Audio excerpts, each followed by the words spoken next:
Hey goddesses, welcome to my YouTube channel. Today I'm going to be showing you guys how I relax my edges.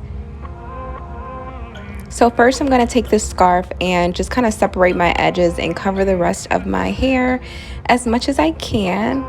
And the part for separating is just to make sure that the hair doesn't get mixed in with my other hair. And of course we're going to add Vaseline to protect our skin.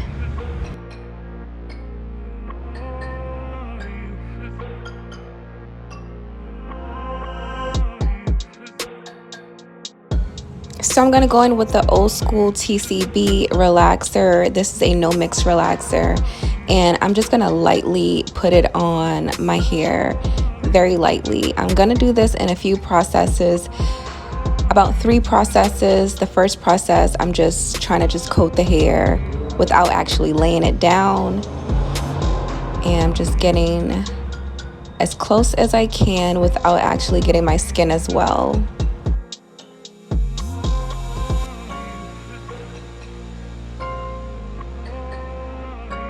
Sidebar guys, I'm very excited to be back on YouTube. I don't know if you guys have been with me since like 2018. I'm sorry, like 2008. Oh my gosh. But yeah, it's been a very long time, but I'm back. So right now I'm just laying down those edges. As you guys can see, everything is kind of self-explanatory, but you know, I'm gonna show you guys anyway. So I'm just going to let it sit for just a couple of minutes, you guys, and then use my neutralizing shampoo to wash it out. Now with neutralizing shampoo, it does turn pink because you have relaxer in your hair, and the only way to know that the relaxer is fully out is if the neutralizing shampoo turns white.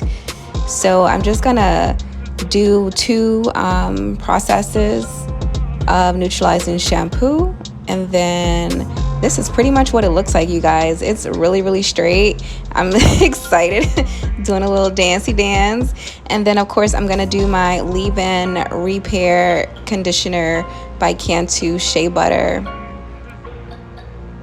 And then after this, you guys, boom, we're just gonna lay those edges, and it feels like I low-key got a new set of braids, and I think this is like the trick to making your braids feel fresh over time. Thank you guys so much for watching. Subscribe.